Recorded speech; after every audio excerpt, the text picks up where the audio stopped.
Hello बच्चों, क्या हाल है। आज पूरा टाइम मिला है। पूरा टाइम मतलब हमारे पास पूरा टाइम है और आपको साइन भी मिल रही होगी बोर्ड पे। तो आज आपकी नियरली 1 आवर तक क्लास चलेगी और इलेक्ट्रोस्टैटिक्स का लगभग न्यूमेरिकल में एक्सरसाइज खत्म कर दूंगा अगर भगवान ने चाहा तो। और बाकी आपका क्वेश्चन 1.12 तक हो गया था, 1.11 तक, तो 1.12 से चालू करना है क्वेश्चन। इस क्वेश्चन को भी मैं आपको आज लगवाऊंगा और इलस्ट्रेटिव एग्जाम्पल के बाद आपका जो बचता है एडिशनल एक्सरसाइज वो भी करवा दूंगा। नीट के क्वेश्चन भी टचअप होंगे। तो ये सब करने के बाद फिर जो हमारा बचेगा टॉपिक वो होगा हमारा कैपेसिटर और इलेक्ट्रिक पोटेंशियल। तो वो हम कवर करेंगे। फिर कैपेसिटर और इलेक्ट्रिक पोटेंशियल कवर करेंगे बच्चों। तो क्वेश्चन देखो आज के लिए क्या है आपका एनसीईआरटी का क्वेश्चन नंबर 1.13 है। जब भी पढ़ना तो बुक ले लेना। बुक लेने के बाद आप पहले बुक रख लेना। पहले मेरा सोल्यूशन मत देखना, बस जो मैं पढ़ा रहा हूँ वो मेथड देखना। क्योंकि जब आप सोल्यूशन देखोगे क्वेश्चन का, जब आप बहुत फंस जाओ तब सोल्यूशन देखो। बस आप पैटर्न देखो क्वेश्चन का कि कैसे टीचर आपको पैटर्न बता रहा है। फिर आप बुक ले लो और खुद उसको सॉल्व करना चालू करो। फिर देखो आप कितना सॉल्व कर पाते हो। जब आप खुद सॉल्व करोगे तो आपको खुद से कॉन्फिडेंस डेवलप होगा और जब आपके पास कॉन्फिडेंस बिल्डअप होगा तब पढ़ने का मजा कुछ और ही होगा और मेरे पढ़ाने का मजा भी कुछ और ही होगा। तो बच्चों क्वेश्चन है, 2 इंसुलेटेड चार्ज स्फीयर है। अगर क्वेश्चन में चार्ज स्फीयर दे दिया जाए, there are the insulated charge sphere, तो charge must be positive. Charge क्या होगा, वो पॉजिटिव होगा। तो पहले मैंने यहां लिख लिया 2 है, ठीक है। अगर ये पॉजिटिव 2 है, दोनों पॉजिटिव है, इनके बीच का डिस्टेंस कितना है 50 सेंटीमीटर है। कितना है 50 सेंटीमीटर है बच्चों, ठीक है 50 सेंटीमीटर है। अब ये दोनों चार्ज है, तो चार्ज है तो इनके बीच में फोर्स कैसा होगा, रिपल्सन होगा या अट्रैक्शन होगा बच्चों। अगर ये चार्ज है तो इनके बीच में फोर्स क्या होगा, हमेशा रिपील करेंगे, ठीक है। रिपील करेंगे फोर्स, मतलब ये यहां से जाएगा और ये हमेशा दूर यहां से जाएगा, ठीक है। रिपील करेंगे फोर्स। तो charge, nature of the charge and force on the charge must be repel. Nature of the charge will be repel and force must be repel to each other with respect to 1 and 2। अब इसके बीच में distance दे दिया है और इस पे charge दिया है आपका दोनों पे। इस पे भी है 6.5 into 10⁻⁻7 कूलाम। इस पे भी है 6.5 into 10⁻⁻7 coulomb. Then repulsion force आपको निकालना है बच्चों। क्या निकालना है, रिपल्सन फोर्स आपको निकालना है। रिपल्सन फोर्स कैसे निकालोगे, F is equal to coulomb 1/4 pi epsilon, ठीक है, Q1 Q2 अपॉन R² होगा ना, बिल्कुल होगा। यही तो फार्मूला होगा फोर्स का। कोई भी फोर्स अगर इलेक्ट्रोस्टैटिक्स में लग रहा है तो हमारा कैसे निकालोगे, यही फार्मूला, फोर्स का एक ही फार्मूला है। अगर पूछा जाए, डिस्टेंस दे दिया जाए चार्ज के बीच में। अच्छा ये बताना, ये स्फीयर है, ये स्फीयर है, जबकि कूलम का लॉ तो पॉइंट चार्ज के लिए वैलिड है, तो फोर्स कैसे निकलेगा बच्चों। जब भी हम चार्ज की डिस्टेंस को क्या करते हैं, पॉइंट को हम क्या करते हैं, बढ़ाते जाएंगे, जैसे डिस्टेंस घटाते जाएंगे तो हमारा क्या होगा, एक चार्ज अगर बढ़ाएंगे तो पॉइंट चार्ज में कन्वर्ट हो जाएगा। अगर डिस्टेंस हमारा रहेगा तो ये पॉइंट चार्ज में कन्वर्ट हो जाएगा, ठीक है। सपोज करो चंद्रमा और सूर्य के बीच में कितनी दूरी होती है, ज्यादा दूरी होती है, या सूर्य और पृथ्वी के बीच में कितनी दूरी है, बहुत दूरी है। हम सूर्य दिखते हैं, दिखता कैसे है, पॉइंट दिखता है। Then it must be act as a earth and sun as a point, ठीक है। अब निकाल लो फोर्स, 6.5 into 10⁻⁻7 गुणे 6.5 into 10⁻⁻7 into 1/4 पाई एप्सिलॉन की वैल्यू कितनी होगी, 9 into 10⁻9, 9 into 10⁻9 कितनी होगी बच्चों, 9 into 10⁻9, ठीक है, into 9 into 10⁻9 अपॉन R² मतलब 2500 into 10⁻⁻4। तो F इज इक्वल टू कितना हो जाएगा बच्चों, बताओ, 6.5 इंटू 9, 9 पच्चीस 45 के 5, हासिल ला गए 4, 9 सौ 54, 4 58, ठीक है, एक दशमलव into 6.5 into 10 power minus 14 into 9 minus 5, 14 और 9 कितना हो जाएगा 5। अब ये क्या हो जाएगा 25, 100 है हमारा, 25 इंटू 10 पावर 2 सकते, बचा क्या 10 पावर माइनस 2। तो यह हमारा क्या है, हमारा कोर्स आप रिपल्सन है, रिपल्सन हो जाएगा इज इक्वल टू 58.5 गुणे 6.5 अपान 25 इंटू 10 पावर माइनस 3। अब इसको बस डिवाइड करना है, गुणा करना है।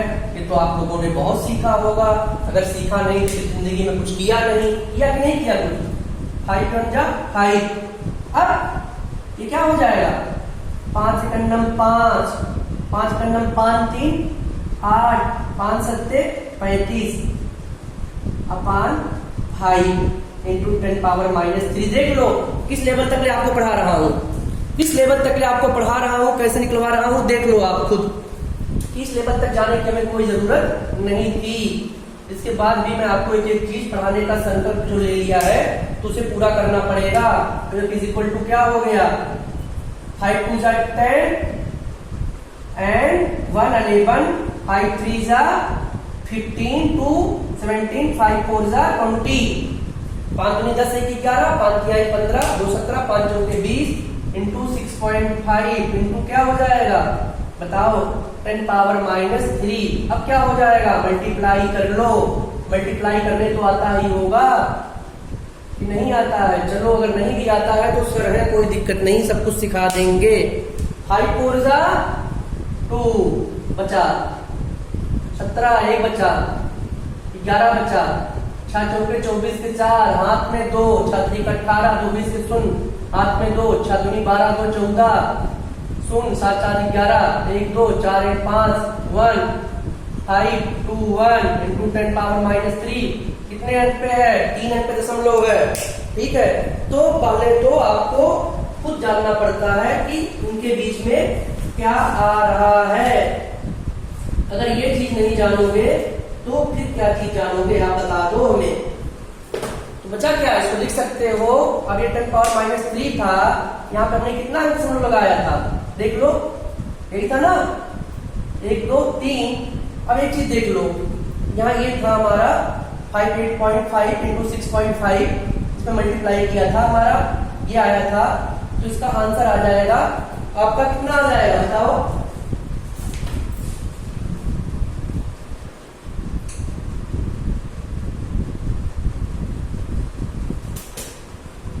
बच्चों इसका आंसर कितना आ जाएगा बताओ। इसमें 5 25 25, 5 गन्नम 5, मैं समझा देता हूं फिर से। 5 25 25, 5 गन्नम 5, 5 गन्नम 5 3 8, 5 7 35 हो गया था बिल्कुल सही। फिर 5 दूनी 10, 1 11, फिर 5 तिहाई 15, 2 17, 5 चौके 20, ठीक है। अब मल्टीप्लाई मैंने कर दिया तो 5 चौक 20 किसमें घास में 2, 5 3 15 7 7 5 से लागे 5 10 1 11। अब 0 7 11 के 1 2 4 1 5 1 दशमलव था 3 अंक पे, तो हमने 3 अंक का दशमलव रख दिया। यहाँ क्या होगा, यहाँ पर हो जाएगा हमारा 15.210, मतलब 1.5 इंटू 10 पावर माइनस 2 क्या Newton. Charge of the nature repulsion क्या होगा, दोनों पॉजिटिव चार्ज है तो रिपल्सन होगा। ये इसको नोट डाउन कर लो बच्चों। इसका आंसर आएगा 1.5 इंटू 10 पावर माइनस 2 न्यूटन। बच्चों आपको पूरा दिख रहा होगा मेरे हिसाब से, जैसा मैंने किया है। पूरा दिख रहा है या नहीं दिख रहा बताओ, ठीक है। तो अब अगला क्वेश्चन करते हैं बच्चों। इसी में दिया है एक और क्वेश्चन, उस क्वेश्चन को भी कर लेते हैं। क्वेश्चन ये दिया है इसमें एक और,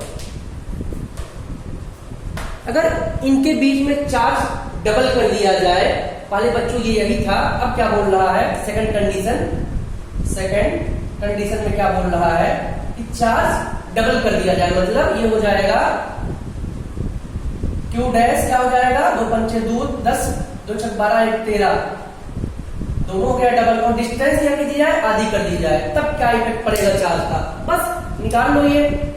13 गुणे 13 इंटू 10 पावर माइनस क्या हो जाएगा 14 इंटू 9 इंटू 10 पावर 9 अपान क्या हो जाएगा 25 हो जाएगा ना, अगर आधा कर दोगे 25 हो जाएगा।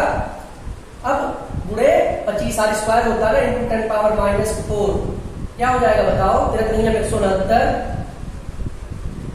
गुणे 90 इंटू 10 पावर माइनस 5 अपान 25 गुणे 25 इंटू 10 पावर माइनस 4। बहुत ही तरीके से आप सोल्यूशन निकाल लो तो हर क्वेश्चन का सोल्यूशन निकलता है और कैलकुलेटर करने की आवश्यकता यूज करने की नहीं है। ठीक है, अब ये बताओ 25 9 200 25 हो जाता है, 25 सट्टे कितना होता है 200 होता है, 25 सट्टे कितना होता है 7 25 35 5 5 से ला 3 7 दूनी 14 3 7 77 हो जाता है, और 25 सट्टा 150 तो लगभग 6 तक जाएगा, ये लगभग 6 तक जाएगा। और देख लो आप करके, ठीक है 5 से कर लेते हैं, 18 25 90 होता है, ये कितना हो गया 5 हो गया, ये क्या हो जाएगा ऊपर चला जाएगा, बचेगा क्या -1, यहाँ क्या हो जाएगा बताओ 25 छक्का 150 हो जाता है, फिर इसको 5 से काट लो अगर चाहो तो, 5 तिया 25 को काट लो, 5 तिहाई 15 1 16 तो क्या हो जाएगा, फिर 5 तिहाई 15 1 16, अब 5 चौके 20 हो जाता, लगभग अगर 34 भी मान लो, अगर 34 ही मान लो, वैसे होगा कितना 15 1 16 हो जाएगा, फिर 5 तिहाई 15 4 19 5 40 इंटू 18 अपान, ठीक है 5 से मैंने काटा है इसको 25 गुणे 10 पावर माइनस 1, ये बराबर क्या हो जाएगा लगभग हमारा जाएगा, फिर ये जाएगा 25 से कटना 25 ही जाएगा, 25 दूनी 50 तो होगा नहीं, ये होगा लगभग 1.8 में आएगा, कुछ आंसर आपका जो आएगा 1.8 में आएगा, आप सॉल्व करके देखना।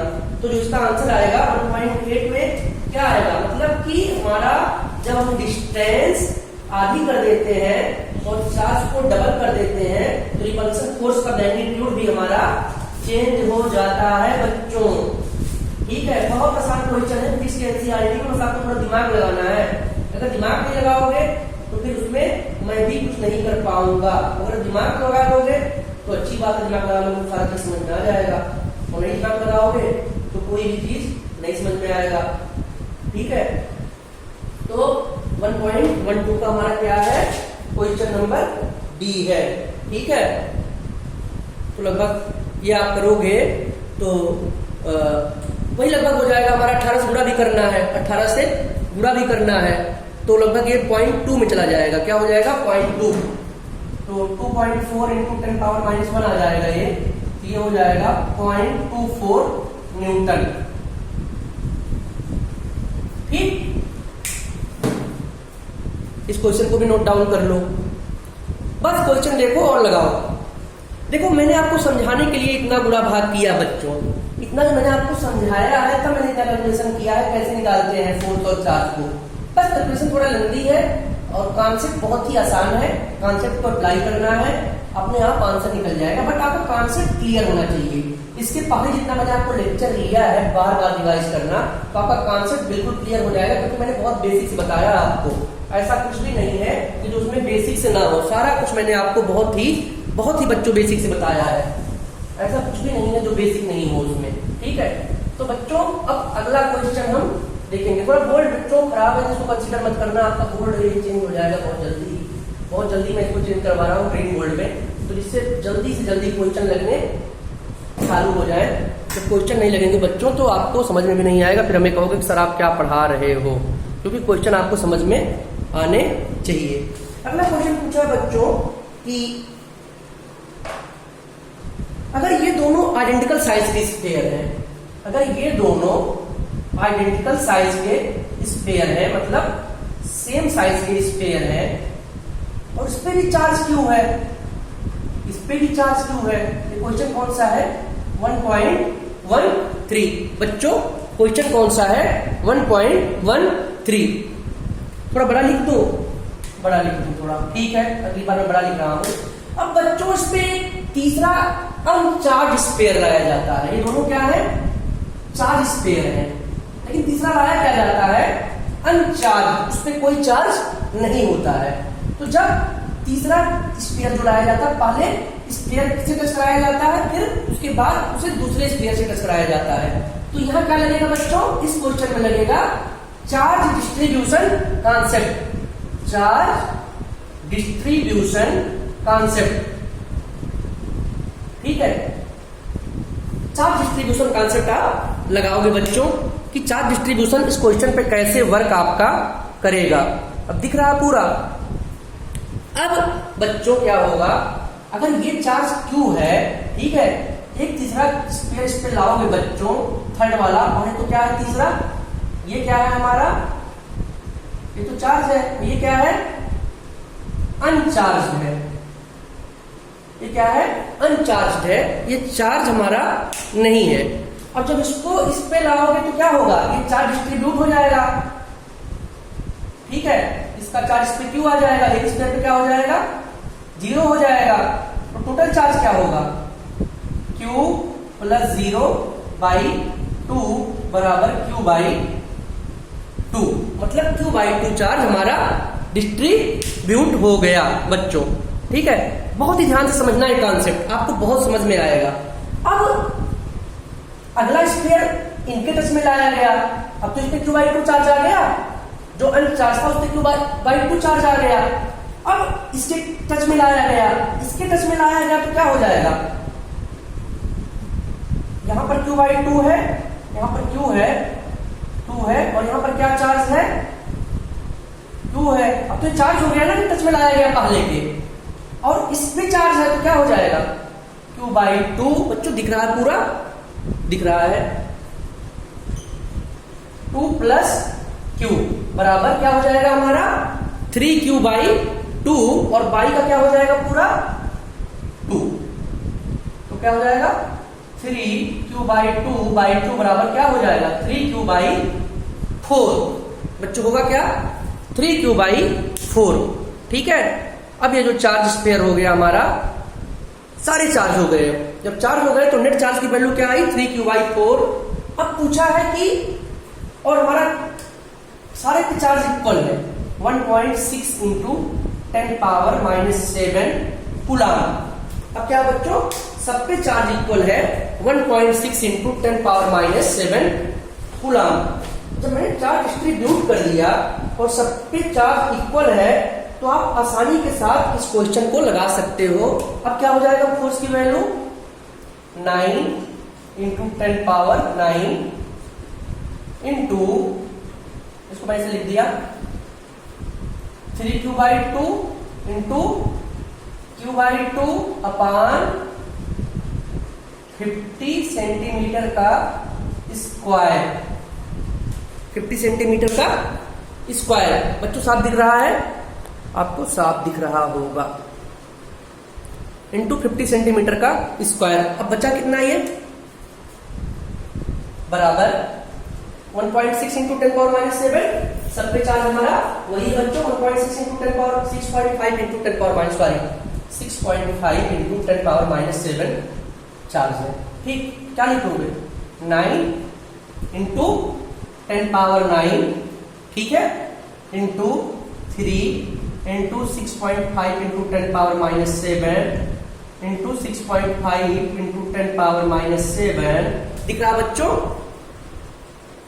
और हमारा बाई में क्या हो जाएगा? वाई 2 दूनी 4 और बाई 2500 इंटू 10⁻2। इसको सॉल्व कर लेंगे। अब इसको जब आप सॉल्व करोगे तो आपका आंसर कितना आएगा? आप सॉल्व करना, क्योंकि अगर मैं इसको अब सॉल्व करके दिखाऊंगा आपको तो हमारा टाइम क्या होगा? बहुत ज्यादा कंज्यूम होगा। मैंने आपको पूरा क्वेश्चन इसके पहले का सॉल्व कर दिया, बस क्या करना है? कैलकुलेशन करना है। तो ये 4 दूनी 8 है, 9 हो जाएगा। अब 4 दूनी 8, 1 9, 4 दूनी 8, 2 10, 4 पंचे 20 इंटू 3 इंटू 6.5 इंटू 6.5 इंटू, अभी क्या हो जाएगा? 9 2 11, 9 2 11 और 7 7 सॉरी 9 7 7 14 5 अपान, ये हमारा 10 पावर 2 था, यही था ना, -2 था, ये हमारा 10 पावर 2 था, 10 पावर -2 बटे 10 पावर -2, ये भी होता 10 पावर -2, जब इसका ब्रैकेट खोलते तो -4 हो जाता, तो क्या हो जाएगा +2 -2 बचा। अब बचा क्या, अब जब इसको सॉल्व करोगे बच्चों, सॉल्व करूंगा तो हमारा लेंथी टाइम लगेगा, और लेंथी टाइम के लिए क्या करना, आप इसको सॉल्व करना इतनी चीजें, क्योंकि मैंने आपको कॉन्सेप्ट बिल्कुल बता दिया है, अब तो आप सॉल्व कर सकते हो, क्योंकि मैंने आपको चार्ज डिस्ट्रीब्यूशन का कॉन्सेप्ट आपको बच्चों बता दिया, तो सॉल्व हो सकता है ना क्वेश्चन। अब तो इसमें कुछ रहा ही नहीं है, अब बस आपको कैलकुलेशन सॉल्व करनी है, तो जब आप इसको कैलकुलेशन को सॉल्व करोगे तो इसकी वैल्यू कितनी आएगी, 5.7 into 10 power -3 Newton. Answer 5.7 into 10 power -3 Newton, NCERT का क्वेश्चन नंबर 1.13 और फिजिक्स, ठीक है, इलेक्ट्रोस्टैटिक्स का। इतनी चीजें समझ में आ गई हैं? अगर इतनी चीजें समझ में आ गई होंगी तो आपको चार्ज डिस्ट्रीब्यूशन का कॉन्सेप्ट समझ में आ गया होगा। अगर नहीं समझ में आया तो मैं एक बार आपको और समझाता हूं बच्चों, इसको देख लो, चार्ज डिस्ट्रीब्यूशन का कॉन्सेप्ट आपका बहुत ही इंपॉर्टेंट है, बहुत ही इंपॉर्टेंट है। चार्ज डिस्ट्रीब्यूशन कैसे होता है, अगर कोई चार्ज स्फीयर है बच्चों और उसके बगल में अगर एक चार्ज सपोज करो और ये अनचार्ज ले आए हो, क्या है, अनचार्ज पे कोई चार्ज नहीं, इसका चार्ज इस पे डिस्ट्रीब्यूट हो जाएगा, और यहाँ तो कोई चार्ज, यहाँ प्लस क्यू चार्ज है, ये डिस्ट्रीब्यूट हो गया, यहाँ तो चार्ज बचा ही नहीं, और बाई क्या कर देते हैं, 2 कर देते हैं, ठीक है, इक्वल चार्ज डिस्ट्रीब्यूशन हो जाता है। मतलब अब क्या हुआ, Q/2 पे इस पे भी चार्ज हमारा आ गया है, ठीक है। आई बात समझ में?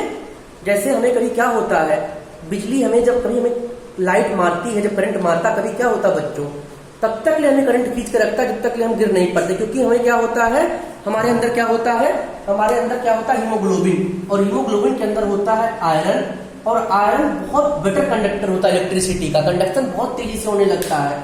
जब तक ले वो तो सपोज करो कि एसी अगर है, अगर डीसी अगर मार दे कहीं, तो 1 मिनट का टाइम नहीं मिलेगा उतने वोल्टेज पे, फट से झटक देगा और हम चले जाएंगे काम से। तो बच्चों चार्ज डिस्ट्रीब्यूशन का कॉन्सेप्ट बहुत ही उपयोगी है। बच्चों अब आपका क्वेश्चन है 1.14, क्वेश्चन नंबर है 1.14, ठीक है। क्वेश्चन नंबर 1.14 में क्या बोल रहा है, एक यूनिफॉर्म इलेक्ट्रिक फील्ड में किसी चार्ज पार्टिकल को लाया जाता है बच्चों, एक यूनिफॉर्म इलेक्ट्रिक फील्ड में किसी चार्ज पार्टिकल को लाया जाता है।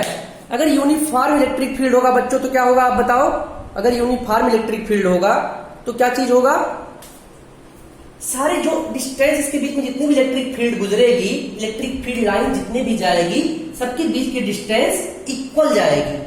अगर मैं कोई पॉइंट चार्ज यहां प्लेस कर दूं तो जितने भी इलेक्ट्रिक फील्ड यहां से गुजरेंगी सब पे डिस्टेंस क्या होगी, इक्वल होगी, और सब पे इलेक्ट्रिक फील्ड का वैल्यू क्या होगा, इक्वल होगा, ठीक है। तो अब 3, ये हमारा क्या है, पॉजिटिव है, ये क्या है हमारा, निगेटिव है। अब इस यूनिफॉर्म इलेक्ट्रिक फील्ड से बच्चों, इस यूनिफॉर्म इलेक्ट्रिक फील्ड से क्या होता है कि हमारे 3 charge uniform particle, 3 charge particle होते हैं, डायरेक्शन उनकी क्या है, ये है y और ये है हमारा x। जो वो यूनिफॉर्म इलेक्ट्रिक फील्ड में जो पार्टिकल जाएंगे उनकी डायरेक्शन क्या है, y x पे। तो एक कैसे जा रहा है बच्चों, ऐसे जा रहा है एक, ठीक है, इनका डायरेक्शन क्या है, ऐसे है। दूसरा भी कैसे जा रहा है, ऐसे ही जा रहा है बच्चों, इनका भी डायरेक्शन हमारा क्या है, यही है। जबकि तीसरा कैसे जा रहा है बच्चों, तीसरा हमारा ये ऐसे चला जा रहा है, इनका डायरेक्शन क्या है, ये है, ठीक है। तो तीनों डायरेक्शन क्या है बच्चों, अलग अलग है, ठीक है। तीनों डायरेक्शन क्या है, अलग अलग है, 2 के तो सेम है, तीसरे का क्या है हमारा अलग है, बट ये डिस्टेंस ये इक्वल होगा। This will be called uniform electric field, ठीक है। तो इसमें ये बोल रहा है कि आपको बताना है हाईएस्ट चार्ज मास रेशियो कौन सा होगा, इसमें हाईएस्ट चार्ज मास रेशियो कौन सा होगा। अच्छा अभी बताओ, अगर मैं पूछूं इसमें से पॉजिटिव और निगेटिव कौन सा होगा, अगर ये दोनों पार्टिकल जा रहे हैं इसमें से पॉजिटिव और निगेटिव कौन सा होगा, तो आप बता सकते हो। जो निगेटिव के बगल में आ रहा है, जो निगेटिव के पास आ रहा है वो क्या होगा, हमारा पॉजिटिव होगा, और जो पॉजिटिव के पास जा रहा है वो क्या होगा, हमारा निगेटिव होगा। तो ऊपर दोनों वाले जो क्या होंगे पार्टिकल, वो निगेटिव होंगे, निगेटिव चार्ज होंगे, और जो नीचे वाला पार्टिकल है वो क्या होगा, पॉजिटिव चार्ज होगा बच्चों। क्यों होगा, क्योंकि ये जो मैंने इलेक्ट्रिक फील्ड आपको पढ़ाया था, इलेक्ट्रिक फील्ड लाइंस, तो मैंने आपको चार्ज की प्रॉपर्टी बहुत अच्छे से बताई थी कि चार्ज का प्रॉपर्टी बच्चों क्या होता है। जब मैं आपको इलेक्ट्रिक फील्ड लाइन पढ़ाया था तो आप याद रखना कि इसको जो है मैं आपको बताया था कि कौन सा पॉजिटिव होता है, कौन सा निगेटिव होता है। जब कोई भी चार्ज होता है किसी भी यूनिफॉर्म इलेक्ट्रिक फील्ड में लाया जाता है, तो जो लाइनें निकलती हैं हमेशा क्या होती हैं, जो इलेक्ट्रिक फील्ड लाइंस होती है हमेशा कहाँ होती है, निगेटिव पे इंटर करती हैं, और निकलती कहाँ है, पॉजिटिव से। इंटर कहाँ करती है, निगेटिव पे, और निकलती कहाँ है, पॉजिटिव से। ठीक है बच्चों। तो अब रही बात हमारी मास रेशियो की, तो मास रेशियो जो हमारा होगा, अगर हम इलेक्ट्रॉन और प्रोटॉन मान करके तुलना करें इसको, अगर इसको हम प्रोटॉन मान लें, ठीक है, पॉजिटिव वाले को, इसको इलेक्ट्रॉन मान लें, तुलना करें, तो इसका मास रेशियो बहुत ज्यादा होगा, इसका कम होगा। मैंने आपको एक क्वेश्चन कराया था, उसमें जब इलेक्ट्रॉन और प्रोटॉन का मास रेशियो बताना हुआ था, वो एग्जाम्पल था एनसीईआरटी ही में। तो जब मैं मास रेशियो आपको बताया था किसी यूनिफॉर्म इलेक्ट्रिक फील्ड में, मास ऑफ द प्रोटॉन और इलेक्ट्रॉन सडनली वो क्या होता है, एक साथ यूनिफॉर्म इलेक्ट्रिक फील्ड में गिरता है, तो इसका मास रेशियो ज्यादा होगा।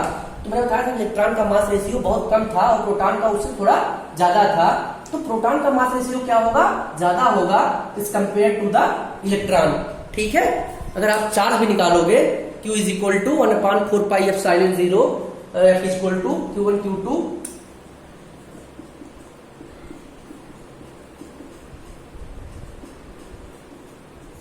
इसे जब निकालोगे डिस्टेंस इक्वल मान करके, तो इनका मास रेशियो आपको ज्यादा मिल जाएगा। और मास रेशियो कैसे निकालोगे, आप बता सकते हो कैसे निकालोगे मास रेशियो, इसका भी फार्मूला मैंने बताया था। अच्छा, क्यू क्या चार्ज होता है, नंबर ऑफ इलेक्ट्रॉन होता है, और मास रेशियो क्या होता है हमारा, यम क्या होता है बराबर Mn। ठीक है। तो ये मैंने आपको बताया था उस समय, इससे आप मास रेशियो निकाल सकते हो बड़े आसानी के साथ। तो इस क्वेश्चन में, क्वेश्चन नंबर आपके 1.14 में, ये जो दोनों हमारे होंगे पार्टिकल, ये नेगेटिव होंगे, ये पॉजिटिव होगा, बाकी ऊपर वाले दोनों नेगेटिव होंगे, क्योंकि ये पॉजिटिव पे इंटर कर रहे हैं, and it is inter in the negative field. Okay, ये आपका बहुत ही आसान क्वेश्चन है, बट बहुत लॉजिकल क्वेश्चन है। जब आप इलेक्ट्रिक फील्ड लाइन पढ़ोगे तो ये चीजें आपको समझ में आएंगी कि इलेक्ट्रिक फील्ड लाइन की प्रॉपर्टी क्या होती है, electric field line, uniform electric field और नॉन यूनिफॉर्म इलेक्ट्रिक फील्ड में डिफरेंस क्या होता है, वो चीजें आपको क्लियर हो जाएंगी। ठीक है बच्चों। अगला क्वेश्चन देख लेते हैं बच्चों। अगला क्वेश्चन है हमारा, इसके बीच के जो क्वेश्चन है वो आप बता सकते हो आराम से। एक क्वेश्चन है 1.15, क्वेश्चन नंबर 1.15 मैं बता दे रहा हूं, ठीक है, लिख दे रहा हूं यहां, क्वेश्चन नंबर 1.15 में बच्चों अब पूछा है, एक यूनिफॉर्म इलेक्ट्रिक फील्ड है बच्चों। क्वेश्चन में बोल रहा है कि एक यूनिफॉर्म इलेक्ट्रिक फील्ड है E, जिसकी वैल्यू दे रखा है मैग्नीट्यूड का, ठीक है, दे रखा है 3 × 10⁻³ और डायरेक्शन भी दे रखा है I कैप न्यूटन पर कूलम। जो I कैप होता है किस पे लाइज करता है, x एक्सिस पे, और जो J कैप होता है y एक्सिस पे लाइज करता है, और जो हमारा K कैप होता है वो हमारा Z एक्सिस पे लाई करता है बच्चों। ठीक है, इस चीज को आप ध्यान से समझ लेना कि x एक्सिस पे I कैप लाइज करता है, y एक्सिस पे J कैप लाइज करता है, और Z एक्सिस पे K कैप लाइज करता है। तो क्वेश्चन ये पूछा है कि यूनिफॉर्म इलेक्ट्रिक फील्ड है, उसका मैग्नीट्यूड डायरेक्शन दे रखा है। What is the flux of this field through a square, कोई स्क्वायर है 10 सेंटीमीटर का, कोई स्क्वायर है 10 सेंटीमीटर के साइड का, 10 10 10 और 10 सेंटीमीटर। ठीक है, अब बोल रहा है कि इसका प्लेन जो है वो वाई जेड प्लेन की तरफ है।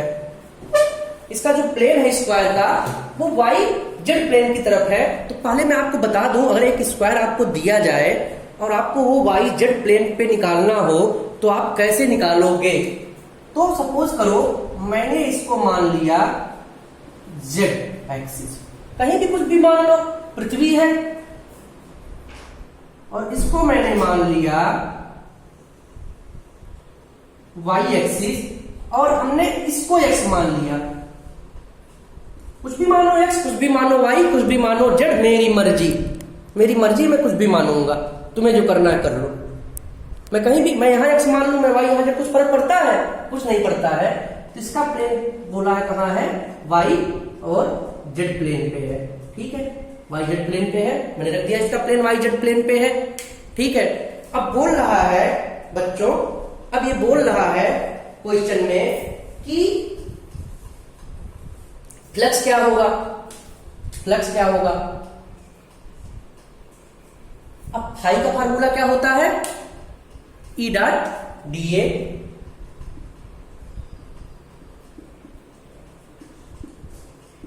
होता है, ई डॉट डी ए। जब ये होता है, इसके बीच में एंगल क्या हो जाएगा, इसके पैरेलल रहेगा ये इलेक्ट्रिक फील्ड, यहां क्या होगा, परपेंडिकुलर में होगा इलेक्ट्रिक फील्ड। ठीक है, डीए के, तो यहां क्या हो जाएगा, 0 हो जाएगा, जबकि यहां पर क्या होगा, बस हमें यहां इलेक्ट्रिक फील्ड निकालनी पड़ेगी। ठीक है, तो क्या हो जाएगा, E D A cos 0 degree, मतलब 1 होता है cos 0 का वैल्यू। इलेक्ट्रिक फील्ड की वैल्यू कितनी दे रखा है, 3 × 10⁻3।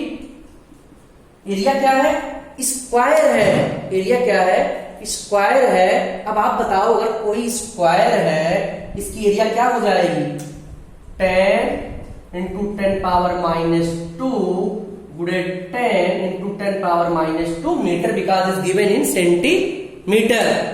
तो क्या हो जाएगा, 3 × 30 इंटू, अब ये तो 30 हो गया, अब बचा क्या, 10⁻3, 10⁻2, इसको 10⁻1 ले लो, 10⁻4 हो गया ये, और ये -4। ठीक, 10⁻4, ये -4, तो क्या बचा 30। अब क्या हुआ, इलेक्ट्रिक फील्ड का इसका यूनिट क्या आएगा, 30, बताओ इसका यूनिट क्या आएगा, 30। ये तो 30 निकल आया। इलेक्ट्रिक फ्लक्स की यूनिट क्या होती है बच्चों, अब बताओ, इलेक्ट्रिक फील्ड की यूनिट, इलेक्ट्रिक फ्लक्स की क्या होती है, इलेक्ट्रिक फील्ड की क्या होती है यूनिट, न्यूटन पर कूलम होती है। अब एरिया भी आ गया, एरिया की क्या होती है, बताओ, मीटर स्क्वायर, तो 30 न्यूटन मीटर स्क्वायर पर कूलम, 30 न्यूटन मीटर स्क्वायर पर कूलम इसका आंसर आ गया। आंसर चेक कर लो बच्चों। अब मैं आपको फिगर बता दिया कैसे वाई जेड प्लेन पे हमारा ये स्क्वायर सिचुएटेड है और कैसे इलेक्ट्रिक फील्ड हम इस पे निकालेंगे बच्चों। ठीक है, अब इस क्वेश्चन में एक कंडीशन और लगा दिया, ये तो आपका आंसर आ गया 30 न्यूटन मीटर स्क्वायर पर कूलम। ठीक है, इसका आंसर भी चेक कर लेते हैं बच्चों। हर क्वेश्चन का आंसर मैं लिखूं तो ये याद नहीं रहता हमें, 30 न्यूटन स्क्वायर पर कूलम आया है। अब बोल रहा है कि एक और दिक्कत है इसमें, दिक्कत क्या है, क्वेश्चन में और चीज पूछ लिया है कि अगर 60 डिग्री पे इसके जेड प्लेन से बच्चों एक्स एक्सिस से जा रहा हो, 60 डिग्री से एक्स एक्सिस पे फ्लक्स जा रहा हो, तो 60 डिग्री जाएगा एक्स एक्सिस पे, तुम्हारा फ्लक्स यहां निकलेगा, क्या हो जाएगा, E D A cos 60 degree, यही तो होता ना, E D A cos theta, cos 60 degree हो जाएगा, तो हो जाएगा हमारा 30, डी ए की वैल्यू आ गई है 30 गुणे 1/2 बराबर 15 न्यूटन मीटर स्क्वायर पर कूलम। कुछ नहीं था, हलवा था, खा लो खा लो, मैंने हलवा खिला दिया, खा लो बच्चों। मैं जो बताऊं बस इतना पढ़ते जाओ, इससे ज्यादा नहीं पढ़ना है, और बस कॉन्सेप्ट समझते जाओ। कॉन्सेप्ट ऑफ फिजिक्स यही होता है बच्चों, और कुछ नहीं होता है। ठीक है, कॉन्सेप्ट ऑफ फिजिक्स यही होता है कि आप बस बनाने जानो, क्वेश्चन में जितना दिया जाए उतना ही लिखो और कुछ मत लिखो अपने अलावा, अपना दिमाग मत लगाओ। मैं दिमाग तेरा ही लगाऊंगा जो दिया है मुझे, मैं अपना दिमाग कुछ नहीं लगाऊंगा। ठीक है बच्चों, इसको नोट करो। और मैंने पहले भी बोला था, जिंदगी में उसने बड़ी बात कर ली जिसने खुद से मुलाकात कर ली। तो मुलाकात करने का समय आ गया। रोज 8 से 10 घंटे पढ़ो, कोई परीक्षा आपकी निकल जाएगी। इसको नोट डाउन कर लो बच्चों, मेरे प्यारे बच्चों, इसको नोट डाउन कर लो। ये आपका निकल गया क्वेश्चन। और इसको नोट करो तो मैं आपको अगला क्वेश्चन लगवाऊं। आपका मैं अगला क्वेश्चन लगवाऊं।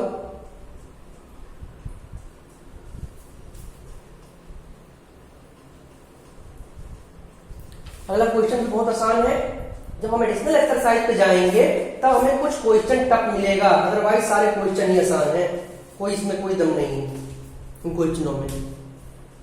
ठीक है, एडिशनल एक्सरसाइज जब हम करेंगे तो हमें क्वेश्चन मिलेंगे बच्चों।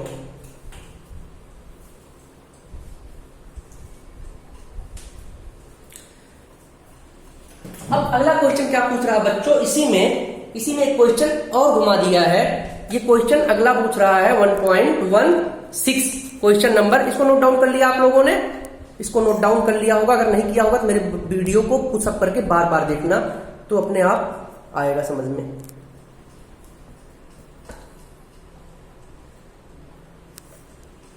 पॉज करके बार बार देखना तो आपको समझ में आ जाएगा। अगला क्वेश्चन है बच्चों, अगर कोई 20 सेंटीमीटर का क्यूब हो, कोई क्यूब हो 20 सेंटीमीटर का। देखो मैं क्यूब तो ओरिजिनल में आपको बता नहीं पाऊंगा अभी। अगर ये 20 सेंटीमीटर का हो, ये क्यूबिक हो गया बच्चों, सॉलिड क्यूब हो गया। ठीक है, ये छोड़ दो। अगर इनके सारे एरिया, ठीक है, क्या हो, पैरेलल हो, कोऑर्डिनेट ज्योमेट्री के, तो ये क्या हो गया x, ये क्या हो गया y, ये क्या हो गया हमारा z, हो गया ना।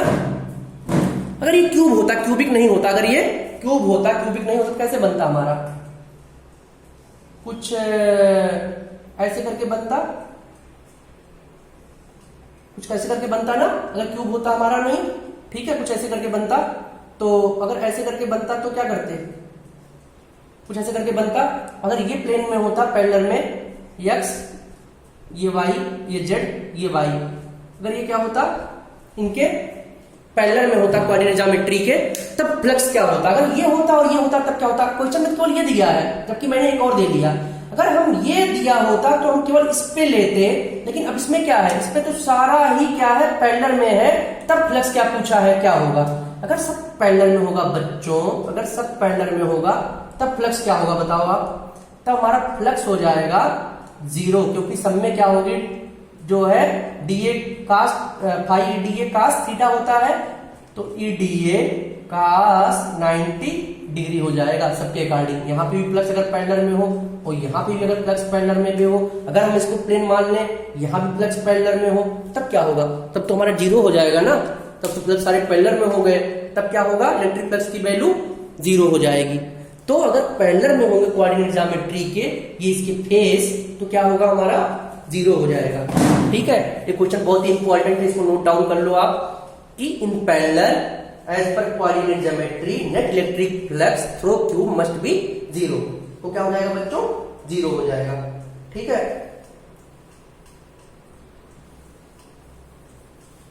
क्वेश्चन नंबर 1.17 दिया है बच्चों, इसको नोट डाउन कर, इसको मैं रेज करता हूं। अब क्वेश्चन नंबर 1.17 आपको बताता हूं।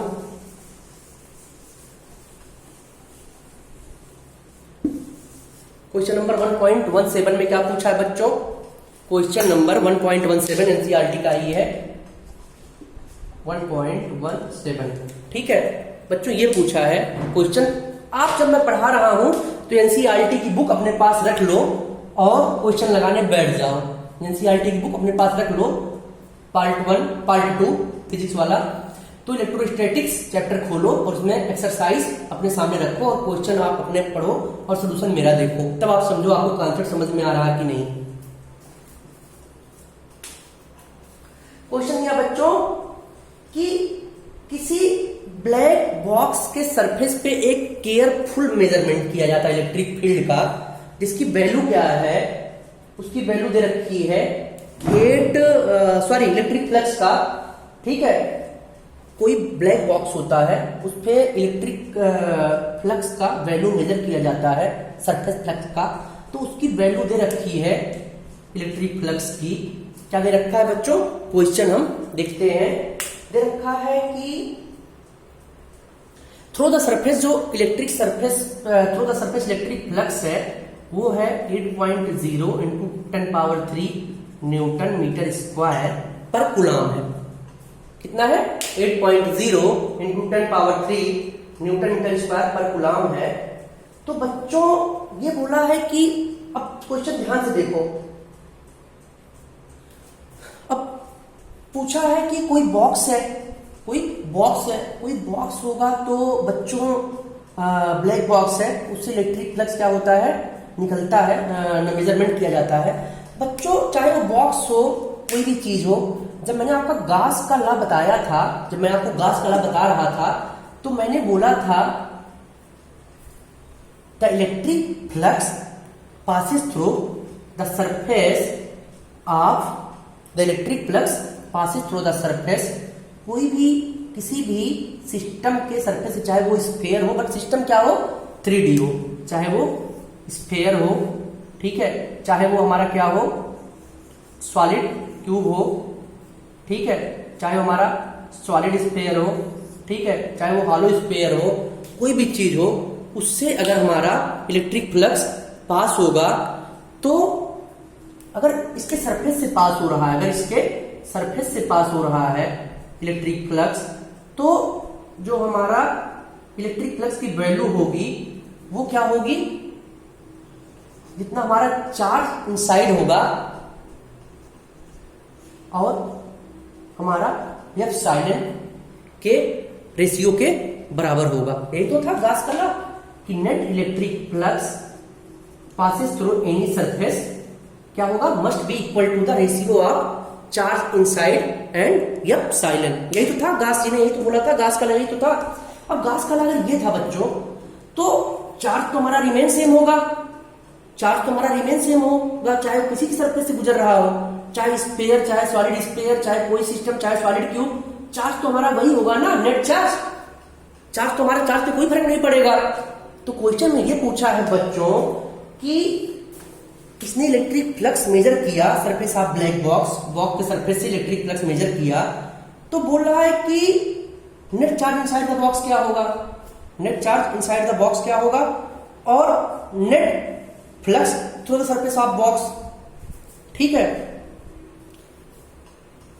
तो अगर पूछ रहा है कि net charge inside the box if the net outward flux, अच्छा नेट चार्ज देख लो, नेट चार्ज कैसे निकालोगे?